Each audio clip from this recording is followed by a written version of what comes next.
Assalamualaikum warahmatullahi wabarakatuh. Alhamdulillah wa syukrulillah la haula wa la quwwata illa billah.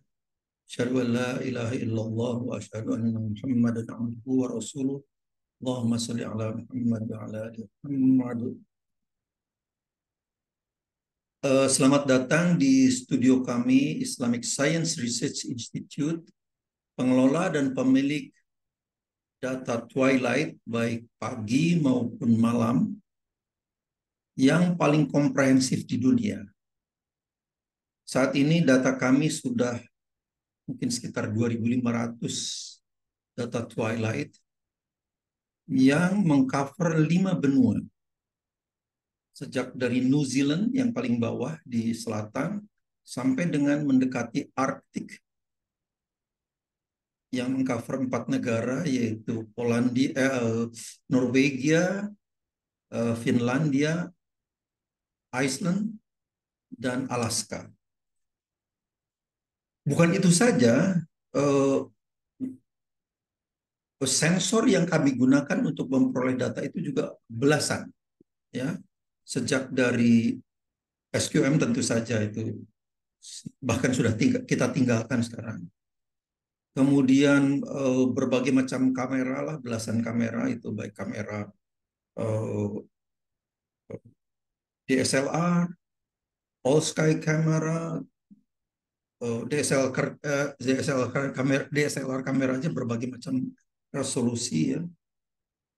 Kemudian drone, yang terakhir adalah kami menggunakan webcam. Karena mengapa? Karena kalau kami menggunakan drone, menggunakan kamera biasa itu DSLR maupun gadget kamera dan sebagainya, kami harus datang secara fisik ke lokasi yang akan kita ambil datanya. Ternyata itu sangat mahal sekali kan. Jadi saya memanfaatkan keberadaan webcam yang tersedia di seluruh dunia dan kami dapat akses dengan gratis. Oke, pada kali ini saya akan membicarakan tentang kalender Islam global. Pada 13-14 Oktober yang lalu, pada Jumat dan Sabtu yang lalu, Muhammadiyah, Majelis Tarjih dan Tajdid Muhammadiyah mulai mensosialisasikan rencana besar kami, langkah besar kami yang akan menggunakan kalender Islam global untuk menyempurnakan kalender wujudul hilal yang kita selama ini gunakan. Karena kalender Islam global inilah sebetulnya kalender wujudul hilal yang paling hakiki. Karena dia bersifat global. Bersifat global. Kalau wujudul hilal yang lama itu bersifatnya lokal. Sehingga masih dibatasi dengan kriteria visibilitas hilal. Jadi sehingga ada persyaratan bahwa bulan tenggelam pada akhir bulan Komariah tertentu itu, bulan tenggelam setelah matahari tenggelam. Itu adalah syarat visibilitas hilal meskipun sangat sumir, ya, karena memang sebetulnya tidak harus dilihat, tidak harus visibilitas hilal itu tidak ada sebetulnya. Karena hilal yang di bawah ufuk setelah tenggelam itu jauh terus membesar. Jadi sebetulnya to lesser extent wujudul hilal itu sudah sudah menghilangkan persyaratan visibilitas hilal. Cuman hanya sekedar basa-basi lah, kemudian ada persyaratan bulan tenggelam setelah matahari tenggelam. Tentu saja kemudian pengetahuan kita bertambah sehingga ternyata itu tidak diperlukan lagi. Jadi akhirnya ya udah kita pakai wujudul hilal yang paling hakiki, yaitu adalah kalender Islam global. Jadi ini jangan harus ditekankan, harus ditekankan betul bahwa Kalender Islam global itu sebetulnya adalah wujudul hilal yang paling hakiki. Karena sebetulnya eksistensialisme paradigm tadi bukan visibility paradigm. Oke, baiklah saya akan mulai dengan jadi bahan inilah yang saya gunakan pada saat sosialisasi itu. Saya mendapat tugas untuk mohon maaf untuk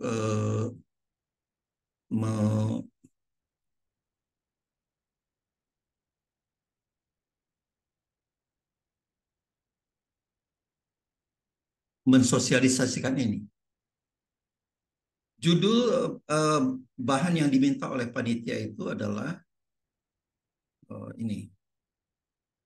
Argumen syar'i dan ilmi, sebetulnya ilmi, tapi saya ganti ilminya itu dengan saintek. Kalender Hijri Global Tunggal. Seperti apa? Biasa saya Tono Saxon dari Islamic Science Research Institute. Pendahuluan. Problem yang terus-menerus kita hadapi, yang selalu menghantui umat Islam dalam membangun peradaban Muslim adalah diantaranya tidak adanya kalender Islam. Ini betul-betul menghambat. Akibat ada anggapan bahwa mengawali bulan Islam itu harus melihat hilal secara lokal atau visibilitas hilal itu. Jadi pada saat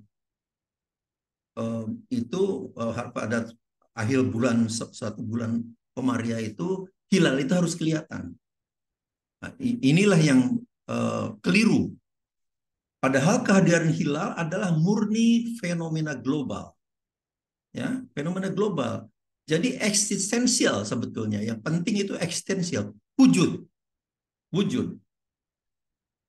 Karena apa? Karena fase-fase bulan yang terdiri dari ijtima, kemudian terbentuknya hilal, first quarter moon, ya, hilal itu maksudnya waxing crescent ya,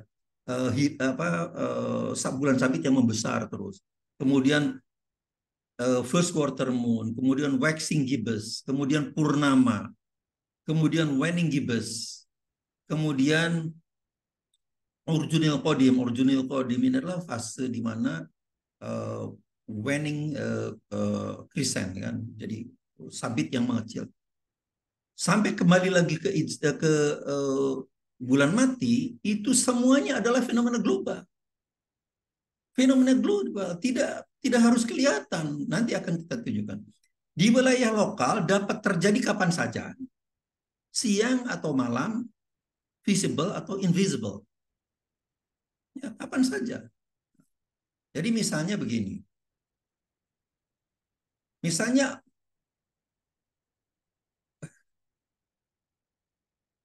terjadi ijtima pada pukul 6.00 di Greenwich. Greenwich itu dekat London di sini. Maka sebetulnya ijtima yang sama terjadi pukul 13 di Jakarta. Ini di Jakarta. Dan ijtima yang sama terjadi pukul 19 di Gisborne di New Zealand. Jadi sama bersamaan itu. Cuman karena perbedaan waktu maka di ijtima terjadi pukul 6 pagi di Greenwich, di kita sudah pukul 13. Di Gisborne sudah pukul 19. Jadi itu bersamaan. Itu adalah fenomena global. Satu detik setelah ijtima, secara teoritis hilal sudah terbentuk.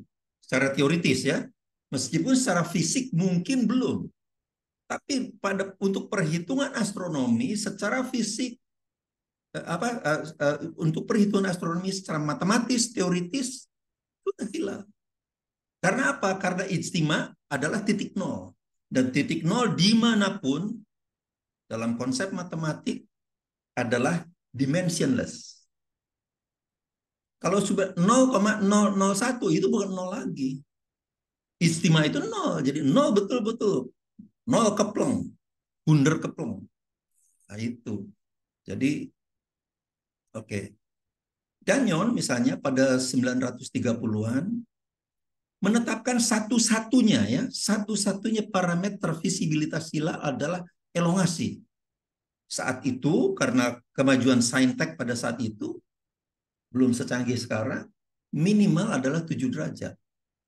Jadi jarak matahari dan bulan kalau 7 derajat itu bisa kelihatan karena dianggap pada saat itu kalau di atas 7 derajat sinar matahari sudah tidak terlalu kuat sehingga hilal bisa kelihatan, bulan bisa kelihatan.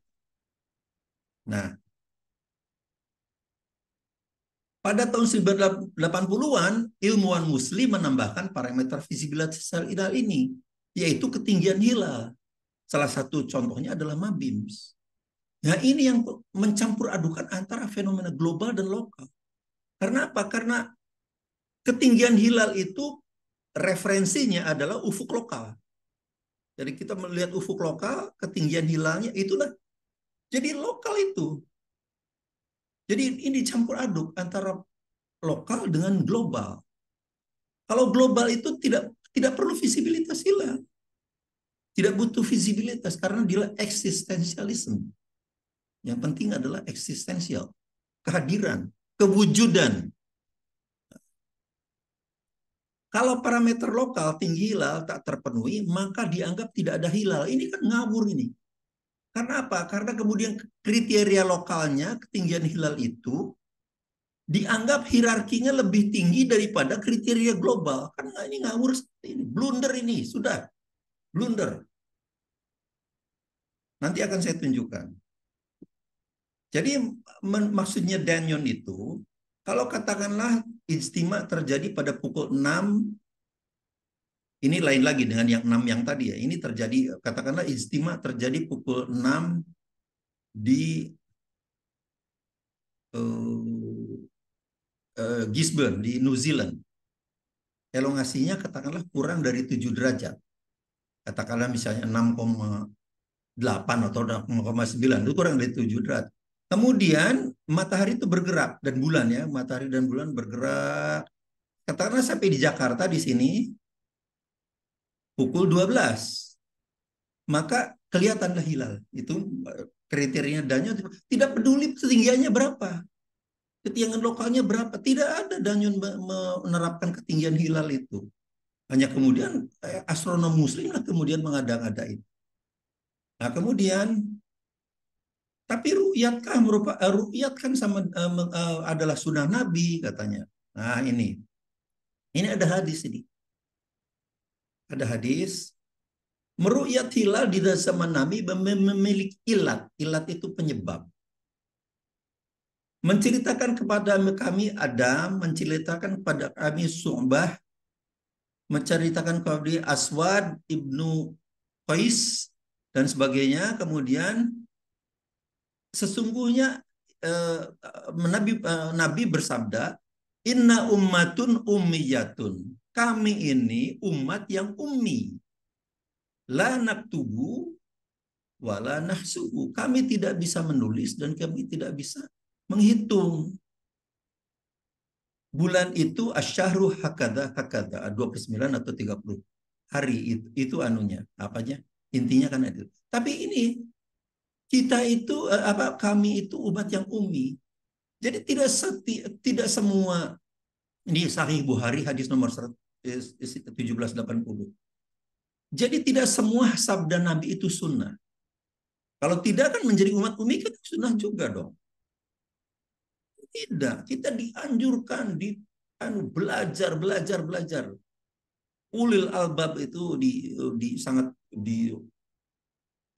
menjadi orang yang berpengetahuan, berpikir itu sangat didorong oleh Al-Qur'an, oleh agama Islam. Jadi tidak jebul, bukan berarti kemudian semuanya menjadi ummi itu menjadi sunnah juga. Kan tidak seperti itu. Nah, kemudian para pakar menetapkan kriteria impian Mabim, toh, ya, para pakar ini. Kenyataannya itu tidak digunakan. Coba lihat sampai saat ini tidak ada kalender Islam itu kan. Tidak ada itu. Yang terjadi adalah tetap meru'yat hilal dan keputusannya sangat bias. Sangat bias kan gitu. Kalau bukan kelompok yang melakukan menyaksikan hilalnya meskipun bersumpah dan sebagainya. Contohnya adalah apa itu pesantren di Cakung itu, waduh, berbelasan kali itu bersumpah melihat hilal, katanya dianulir karena memang tidak tidak sesuai dengan kriteria yang ditetapkan oleh Mabim. Jadi inilah bias. Kriteria bukan Mabim malah memperjauh belah umat kok, bukan mempersatukan umat. Pada tahun 1444 Hijriah lalu saja, kriteria MK Nuat Mabims memecah belah umat 11 kali. Coba bayangkan, dari 12 bulan, 11 itu terpecah. Jadi ada dua zona minimal, selalu ada dua zona. Itu memecah belah itu. Artinya bukan mempersatukan itu kriteria MK Mabims itu. Jadi kalau di kuantifikasi itu errornya itu, kesalahannya itu 92%, 11 dari 12 bulan. Jadi ini luar biasa sekali. Nah, pengecualinya adalah pada Ramadan. Oke. Tapi jumhur ulama kan sepakat visibilitas hilal saat maghrib itu harus. Ini kata jumhur ulama. Sekarang begini. Kita bandingkan dengan kenyataan kata ro'a atau kata dasar dari ru'yat dalam Al-Quran. Mana yang harus lebih dipercaya antara ketentuan dalam Al-Quran atau jumhur ulama? Coba kita perhatikan. Lihat Ahqafi 17. Wa taros syamsa idza tala'at tazawaru an wa taros syamsa idza tala'at tazawaru an kahfi dzatal yamini wa idza gharabat taqriduhum dzatas shimali. Dan kamu perhatikan, wataronya itu bukan kamu melihat, dan kamu fikirkan. Wataronya itu, ya dia kan firman Allah pada Nabi Muhammad. Dan kamu pikirkan, ketika matahari terbit di gua itu, di kahfi itu, dia condongnya ke arah kanan. Dan dari ke arah kanan. Tapi dia ketika tenggelam, condongnya ke arah kiri. Peristiwa itu udah mungkin 700 tahun sebelum zaman Nabi. Bisa melihat wataronya itu dan kamu melihat, tidak mungkin. Jadi itu adalah dan kamu memikirkan dan kamu bisa fikirkan kan gitu. Al-Fajr 6. Al-Fajr 6 itu alam taru kaifa fa'ala rabbuka bi'ad. Tidakkah kamu melihat, masa melihat peristiwa ini sudah ribuan tahun yang lalu. Alam taru kaifa fa'ala rabbuka bi'ad. Dan kamu pikirkan, perhatikan bagaimana perlakuan atau Tuhanmu memperlukan kaum Ad. Itu ribuan tahun yang lalu, sebelum zaman Nabi. Al-Fil. Alam taru kaifa fa'ala rabbuka bi ashabil fil. Tidakkah kamu perhatikan, bukan melihat itu, bagaimana Tuhanmu memperlakukan tentara bergajah? Karena tentara bergajah menyerang itu ketika Nabi lahir. Ayat ini lahir mungkin 50 tahun kemudian kan. Jadi itu bukan. Nah, menurut korpus Quran, lihat ini. Korpus Quran kata ro'a muncul 328 kali dalam Al-Quran. Ya, 328 kali. Saya susun berdasarkan kemunculannya seperti berikut. Jadi ini nomor 1 sampai 328. Pertama adalah muncul pada Al-Baqarah ini, surat 2, ayat 55, kata nomor 8 di ayat itu. Teksnya adalah naro. Kemudian ayat surat 2, 144, kata nomor 2 pada ayat 144 itu. 144 itu. Terus saya susun begitu. Saya susun ada 328. Jadi ini saya ambil dari korpus Quran ya. Ini referensi yang sangat terpercaya juga ini. Nah, kemudian kita dapat melakukan pemilihan secara random tradisional. Seperti arisan.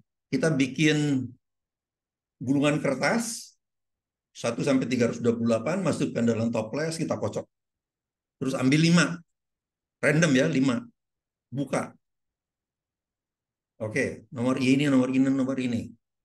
Arti 1 atau misalnya dari 1 sampai 328. 5. Terus dimasukin lagi ke dalam, kocok lagi, ambil lagi 5. Kira-kira begitulah. Itu adalah tradisional kan. Sampai misalnya 5 dan sebagainya. Lakukan berapa kali, misalnya 5 kali juga. Jadi artinya 25 tuh. Ada 5 sampel dari 5. 5 kali. Jadi ada 25. Tapi saya tidak melakukannya seperti itu. Saya menggunakan random sampling yang fasilitas yang ada tersedia di Excel ini. Ini gampang sekali. Jadi pakai Excel, coba silahkan. Kemudian pilih 5 dari 328, lakukan 5 kali. Jadi sama aja kan sebetulnya. Teknik statistik ini sangat umum digunakan di dunia industri, bisnis, sosial, politik, dan lain-lain. Jadi misalnya kita punya pabrik sampo, isinya kita klaim ditulis di botolnya itu isi bersih 600 ml, 600 cc. Tapi kemudian ada yang komplain kan, komplain, wah ini ternyata cuma tidak 600 tapi hanya 570 misalnya gitu. Bagaimana menceknya? Ya seperti itu, random, ambil 5 dari sana, ambil 5 dari sana, ambil 5, cek 5 sana, gitu. Itulah yang biasa digunakan dalam bisnis, dalam sosial politik, dalam industri, dalam pemilu, itu seperti ini. Cek seperti itu. Nah, kemudian itulah cara mencek secara statistik. Nah, kemudian dari itu saya melakukan ini. Ini muncul nomor 45. Nomor 45 adalah surat 7 ayat 146 kata nomor 18. Artinya apa? Merasakan. 120 nomornya 126, 24 surat 24 ayat 41 kata nomor 2, merasakan, memahami, memperhatikan, menunjukkan.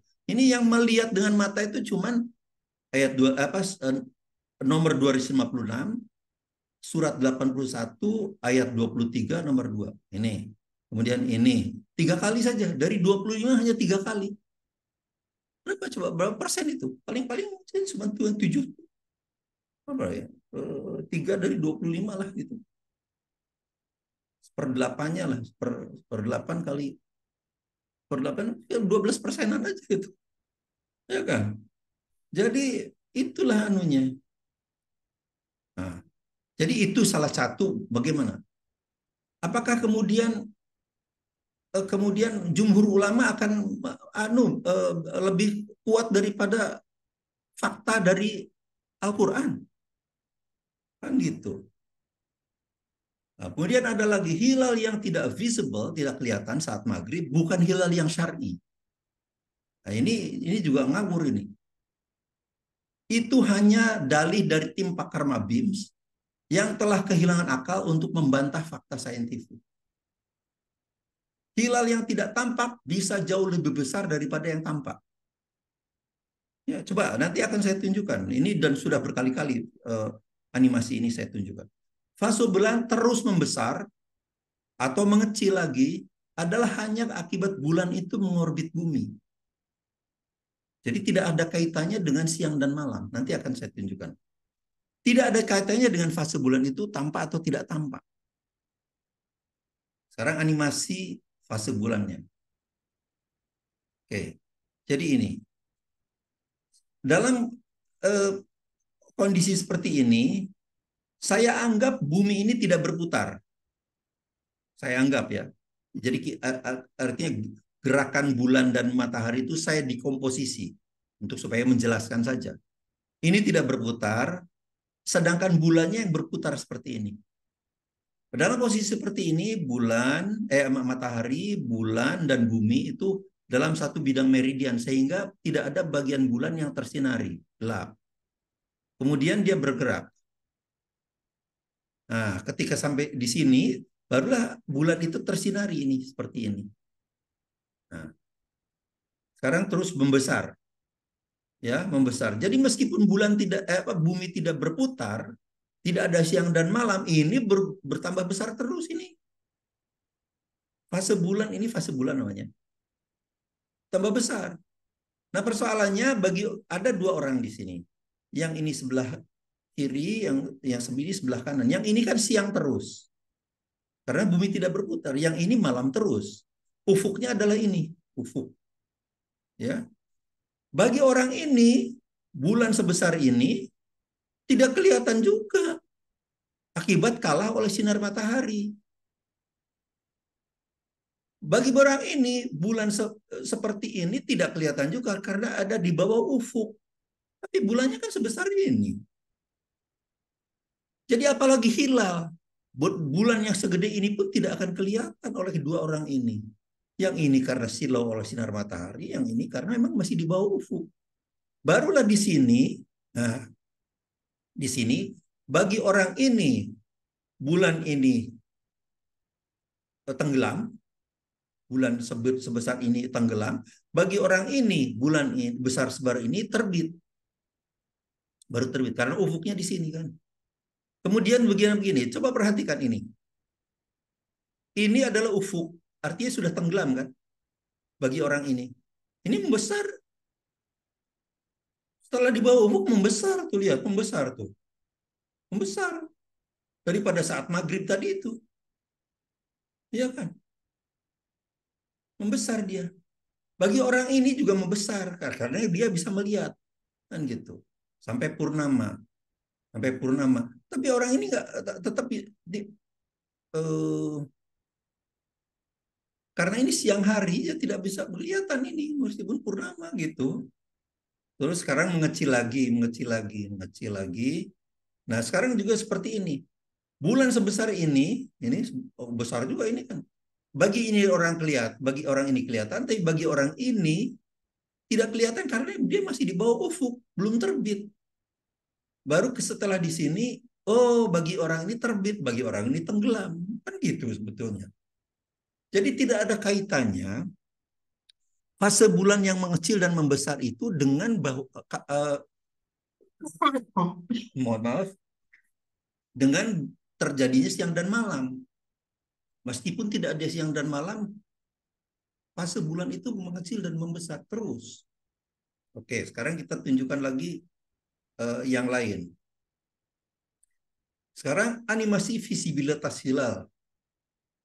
Nah, sekarang lain lagi. Yang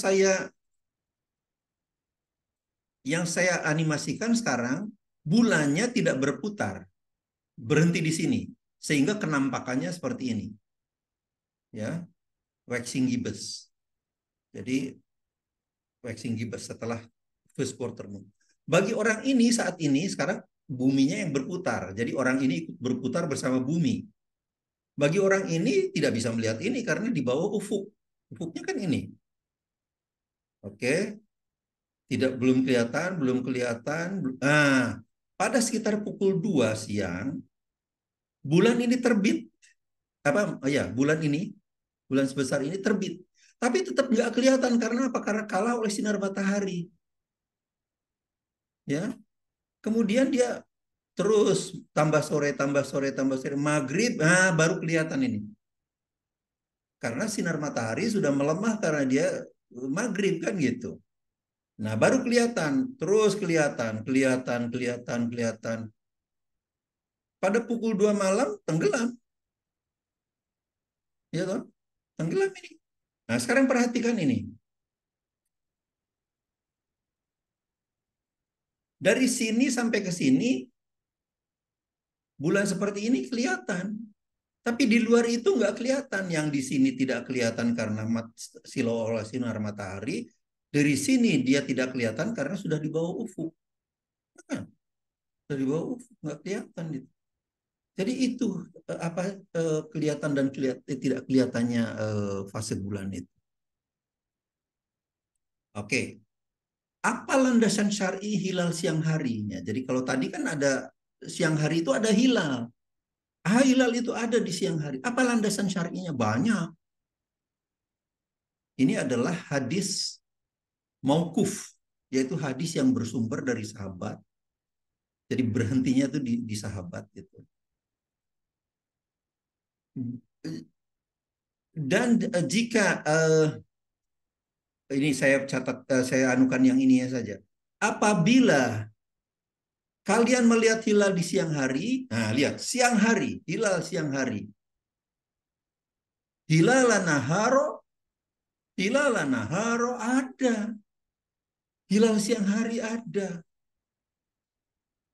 Jadi kalau hilal siang hari itu bukan hilal yang syar'i, siap Anda merasa lebih pintar dari Sayyidina Umar, dari para sahabat, tabiin. Jadi jangan jangan ngaco. Jadi ada hilal yang sehari. Apabila kalian melihat hilal siang hari, maka jangan kalian berbuka sampai ada orang saksi muslim yang menegaskan bahwa mereka melihat hilal di sore kemarin. Nah, ini salah satu pendapat memang. Jadi harus ada yang menyaksikan itu. Tapi ada hilal siang hari. Ini terminologi yang harus dicatat. Ada hilal siang hari. Kemudian ada ini lagi. Apabila hilal terlihat sesudah zawal, sudah zuhur, maka seperti pendapat kami ini menurut Imam Syafi'i ya, Imam Syafi'i. Artinya apabila hilal terlihat sudah zawal zuhur, maka seperti pendapat kami. Artinya seperti pendapat kami itu, menurut Imam Syafi'i jangan berbuka kalau setelah zuhur melihatnya. Tapi jika melihatnya sebelum zawal, maka mereka berbuka. Itu anunya. Eh, jadi ada yang tidak berbuka kalau melihatnya setelah zawal, tapi kalau dia sebelum zawal eh, berbuka gitu. Jadi ada siang hari dan itu eh, ada hadis yang membatalkan puasanya gitu. Cuman ada juga berpendapat begini, ru'yat hilal di siang hari adalah untuk malam hari itu. Jadi tidak peduli siang itu pagi ataupun setelah zawal ataupun sebelum zawal. Tapi ada yang berpendapat ini, para sahabat itu. Ini ada pernyataan Badruddin Al-Aini di ini ya, ahli hadis dan dalam fikih Hanafi ya, mazhab Hanafi. Ru'yat hilal siang hari adalah untuk malam hari itu. Jadi artinya harus berbuka. Kalau udah melihat hilal siang hari ya berbuka. Kemudian ada lagi ini. Jika mereka melihat hilal di siang hari, maka hilal itu untuk malam yang mengikutinya. Baik mereka melihat sebelum zawal, sebelum zuhur, atau sesudahnya. Dan hari itu, mohon maaf, mohon maaf, dan hari itu adalah hari dari bulan yang berjalan. Ya, jadi ada berpendapat itu. Yang jelas hilal siang hari itu ada. Nah, ada lagi pendapat ini. Apabila mereka melihat hilal siang hari, maka ia adalah untuk malam yang mengikutinya. Baik mereka melihatnya sebelum ataupun sesudah zawal. Ini pernyataan An-Nawawi, ahli fikih dan hadis. Ya wafatnya tahun 627 Hijriah ya. Tidak ada perbedaan pendapat mengenainya. Ini pula pendapat yang dipegang oleh Abu Hanifah, Malik dan Muhammad. Ya, jadi ada hadis anunya. Kemudian ini lagi. Jika mereka melihat hilal siang hari, maka hilal itu adalah untuk malam yang mengikutinya, baik melihatnya sebelum maupun sudah zawal di awal bulan atau di akhir bulan. Ini adalah pendapat Malik, Abu Hanifah, dan Abu Hanifah. Nah, sekarang kita lihat hilal siang hari di abad ke-21. Rekor dunia Martin Alsasser. Rekor dunia pemotretan hilal dilakukan di München pada Mei tanggal 5 2008. Konjungsi terjadi pada pukul 14 1858 Munich time. Namun karena kehadiran awan, Alsasser baru dapat memotretnya 45 menit kemudian. Sudah pukul 15.03. 45 sampai 40 menit setelah konjungsi ya. Ketebalan hilal saat pemotretan adalah 0,19%. 0,19% loh ya. 0,19%. Kalau 100% itu adalah saat purnama. Elongasi saat pemotretan adalah 4,98%. Nah, jadi Danyon tadi itu sudah diperbaiki nih. Danyon kan bilang 7 derajat, ini 4,98 derajat. Jadi pecahlah itu. Kan apa tuh apa tuh statement, referensi, benchmarknya yang sudah bertahan dari sejak 930-an itu pada 2008 ini pecah. Tidak lagi 7 derajat, tapi 5 derajat sudah bisa kelihatan. Nah, oke. Okay. Nah, ini anunya, gambarnya ini. Apanya rekor dunianya itu. Kalau ini anunya, iluminasinya adalah seperti ini. Jadi tadinya pada ini Mei tanggal 5-nya kan di sini pukul 00. Jadi sana tanggal 4, yang di sana tanggal 5. Jadi tadinya iluminasi iluminasi bulan itu adalah seperti ini. Ini dalam persen ya, dalam persen. Terus menurun, menurun, menurun. Paling yang kecil itu kan paling paling kecil kan terjadi pada saat ijtima. Ijtimanya terjadi pada 1419. Ini kan setelah zawal ini berarti kan itu. Setelah zawal. Terus kemudian pada pukul 15.03 dapat dipotret. Jadi ketebalannya pada saat itu adalah 0,19%, 0,19% dan elongasinya 4,9 derajat, 98 derajat. Perhatikan bahwa ini tidak nol. Ya betul, tidak nol. Tidak, artinya tidak 0%. Karena memang eh, apa tuh kenyataan fisika bulan, matahari dan bumi itu bukan benda benda matematik. Matematik itu kan teoritis, reka-rekaan manusia aja untuk memodel semesta alam kan gitu. Tidak ada benda alam yang betul-betul sempurna seperti seperti bola kan tidak ada. Itulah sebabnya ini tidak terjadi, tidak nol betul. Ya, tapi secara teoritis dalam hitungan matematik digunakan nol gitu. Itu kan itu. Meskipun secara fisika tidak nol. Nah, perhatikan juga dan ini tentu saja karena memang antara matahari, bulan dan bumi itu bukan dalam garis lurus. Jadi dalam satu meridian, bidang meridian. Jadi ini sangat anu lah. Jadi tidak ada waktu kalau dijelaskan sekarang ini. Jadi ini anunya. Nah, kemudian ini gambar anunya nih, hilalnya nih. Ini hilalnya ya, yang tadi 0,19% itu. Nah, kemudian rekor dunia ini diperbaiki oleh Thierry de Gaulle pada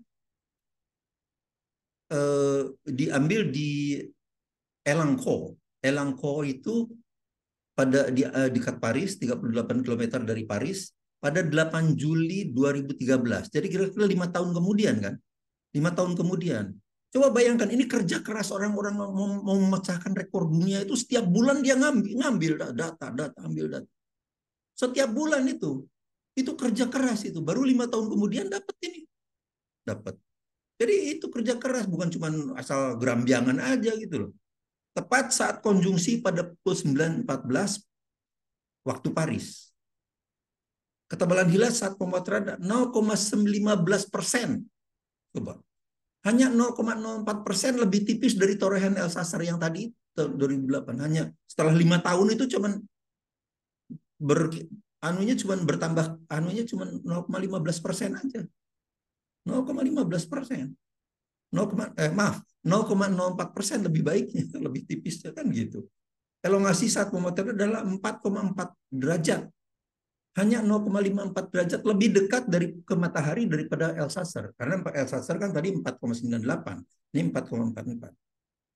Jadi ini gambarnya. Ya, Tiririgo. Nah, itu kalau ini anunya.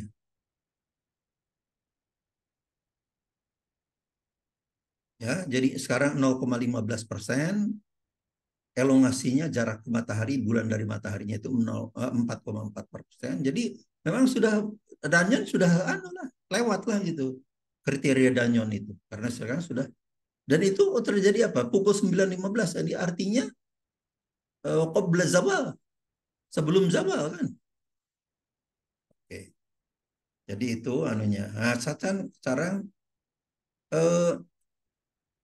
catatan kriteria Mabims menolak, tapi cilakanya ini kriteria Mabims tadi itu menolak 2 rekor dunia foto hilal siang hari itu. Ini lihat, ini saya membuat video namanya ini, silakan di Google masuk ke Amazon.com lihat ini. Juga saya memproduksi yang lain-lain juga lah. Ini ada hoax ketinggian hilal yang membodai umat. Karena ketinggian hilal itu tidak ada. Syarat ketinggian hilal itu nggak benar. Imkan ruwat mabim cacat sejak hulunya. Blunder imkan ruwat mabim sebelah umat 10 kali selama, sebetulnya 11 kali. 11 kali dalam selama 1444 Hijriah. Hoax ketinggian hilal. Menyongsong peluncuran kalender Islam. Jadi itu anunya. Nah, hutang peradaban. Ini yang anunya itu. Pada 2014 saya menulis buku ini ketika saya mengajar di Malaysia. Kalender Islam global merupakan hutang peradaban Muslim. Ada hutang zakat yang semakin menggunung. Semakin menggunung, saya membuat ini.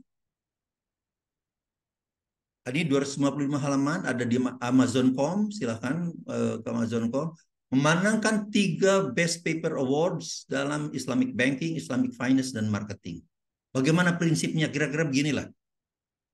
Kalau kita tidak punya kalender Islam, makanya kita menggunakan kalender Masehi, kalender Gregorian. Semua bisnis Muslim di dunia itu pembukaan bukunya, pembukuannya, akuntingnya itu pada 1 Januari, tutupnya 31 Desember. 365 hari, toh salah.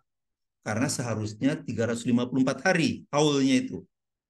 Kalau Anda 365 hari, pembagian dividen, si penerima dividen ini, si para pemegang saham ini kan kemudian membayar zakatnya kan setelah 365 hari. Salah. Seharusnya dia 354 hari yang lalu, 11 hari yang lalu yang anunya membayar zakatnya itu.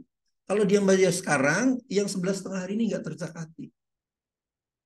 Kalau 1 tahun, 11,5 hari. Kalau 2 tahun, 23 hari. Kalau 30 tahun, 1 tahun tidak bayar zakat. Nah, buku ini Pseudo Sharia Economy and Muslim Civilization Debt ada di Amazon.com, itu memperkirakan angka hipotesisnya sejak 1400 tahun yang lalu sampai sekarang, tentu saja dengan sampel-sampel gitu, saya perkirakan 10 triliun dolar kekurangan bayar zakat itu. Itulah hutang zakat pada Allah. Hutang pada Allah. Apa enggak mengerikan itu? Kalau kita nggak punya kalender Islam. Jadi jangan main-main dengan kalender Islam itu. Ini adalah sebuah hutang peradaban. Tanpa kalender kita menjadi uncivilized society. Masyarakat yang tidak beradab, tidak memiliki peradaban.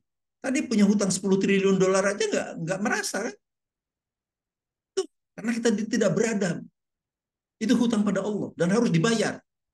Kalau orang tua kita meninggal, kita akan mengumumkan, saya kalau ada hutang piutang yang pada tetangga-tetangga silahkan datang. Kan itu.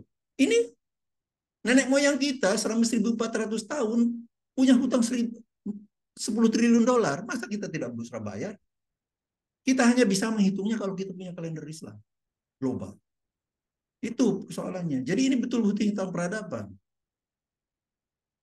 Oke, ini jadi ini saya kira pada Muktamar Muhammadiyah yang lalu Pak di Makassar 2015 saya mengusulkan agar Muhammadiyah segera mengadopsi kalender Islam global. Karena riset yang sudah saya lakukan itu. Alhamdulillah sekarang sudah bergulir dan insya Allah terus bergulir dan akan kita secara resmi sampaikan kepada Muhammadiyah. Karena ini dari Majelis Tarjih dan Tajdid akan diserahkan pada Muhammadiyah hasil kajian kita yang selama 17 tahun dari 2007 sampai 2024 ini sampai 2024. Selama periode 2016-2017 kita sudah menyelenggarakan 4 kali halakoh ahli hisab Muhammadiyah. Semuanya sepakat bulat menuju kita akan menggunakan kalender Islam global. Perbaikan kriteria kalender Islam global. Saya kira ini tidak jadi intinya adalah yang sekarang ini kriterianya masih agak terlalu kompleks itu. Tetapi intinya adalah passion daripada kalender Islam global adalah keadilan dalam distribusi hilal di seluruh wilayah bumi saat mengawali awal bulan Hijri. Itu passionnya. kriteria Istanbul selama ini dapat memenuhi visi tersebut. Namun kriteria ini masih agak rumit. Misalnya terjadi imkan ru'yat global 58 dimanapun di wilayah bumi. Kemudian imkan ru'yat telah mencapai daratan Amerika. Ini kan ini agak ini. Kenapa Amerika? Padahal Amerika itu kan bisa setiap saat kena gempa dan kemudian bergeser dan sebagainya kan gitu. Jadi tidak bisa berdasarkan teritori referensinya adalah teritori politik seperti ini. Nggak bisa. Jadi harus referensinya adalah referensi geografis. Itu maksud saya. Jadi ini harus diperbaiki lah. Konjungsi terjadi sebelum pukul 00 di Greenwich. Jadi, kalau tidak terpenuhi, konjungsi harus menjadi sebelum fajar di wilayah timur bumi. Jadi intinya adalah meskipun masih memerlukan data empiris lebih banyak, Muhammadiyah dapat berperan memperbaiki ini menurut saya. Di antaranya adalah mungkin cukup satu kriteria aja sebetulnya. Satu kriterium, karena satu ya. Konjungsi terjadi sebelum fajar di wilayah timur, misalnya Samoa atau New Zealand. Geografisnya ya, secara geografis ya. Jadi itu saja sebetulnya. Mungkin paling ada kriteria tambahan yaitu konjungsi terjadi sebelum pukul 00 di Greenwich. Dengan ataupun tanpa perbaikan kriteria, kehadiran fajar global menjadi sangat penting. Ya, fajar global ya, kehadiran fajar global. Nah inilah harus ditetapkan secara akurat, bukan hanya karena dugaan dan bias.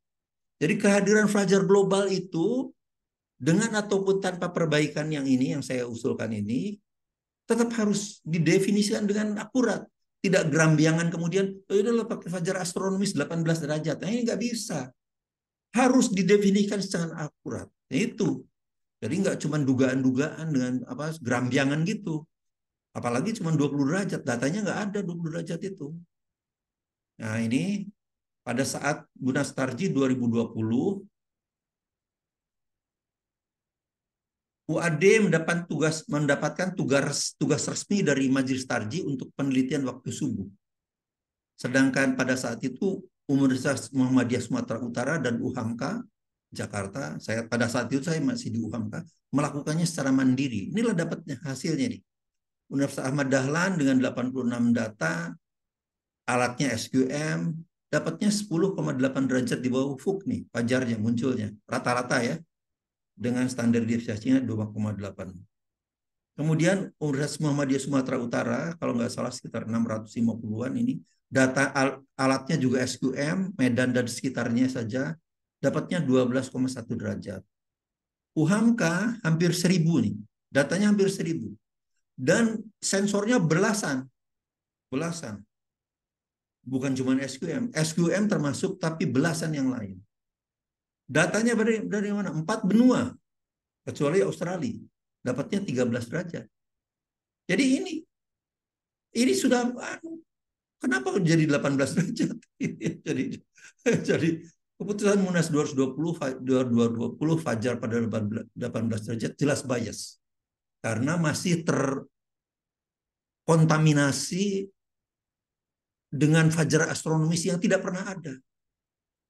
Jadi kehadiran fajar global harus didefinisikan secara akurat.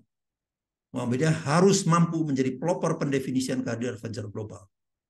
Statistik 2.500 data twilight yang saya miliki sekarang ini, baik pagi dan malam, yang diambil dari 5 benua merupakan aset yang luar biasa.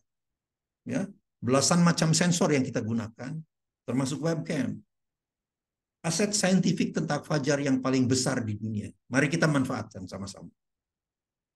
Secara saintifik sudah saya pastikan bahwa fajar astronomis 18 derajat di bawah ufuk saat matahari 18 derajat di bawah ufuk adalah hoax yang tidak pernah ada. Tampaknya fajar global merucut pada besaran saat matahari 12,5 derajat di bawah ufuk. Jadi kesimpulannya adalah ini adalah titik penting Muhammadiyah bergerak terus maju. Muhammadiyah telah melakukan kajian yang paling panjang, selama 17 tahun, dari 2007 sampai 2024. Semua telah matang. Muhammadiyah segera mengadopsi kalender Islam global. Karena kalender Islam global itulah kalender wujudul hilal yang paling hakiki. Wujudul hilal. Jadi sebutnya itu wujudul hilal. Kriteria Imkariyat Mabims adalah sebuah scientific blunder yang hanya akan memecah belah umat. Kemenag, MUI, dan semua umat Islam harus segera mengadopsi kalender Islam global untuk mempersatukan sistem manajemen waktu. Kalender Fajar global harus didefinisikan secara akurat agar kita memiliki satu hari dan satu tanggal di seluruh dunia. Demikian, semoga bermanfaat. Assalamualaikum warahmatullahi wabarakatuh.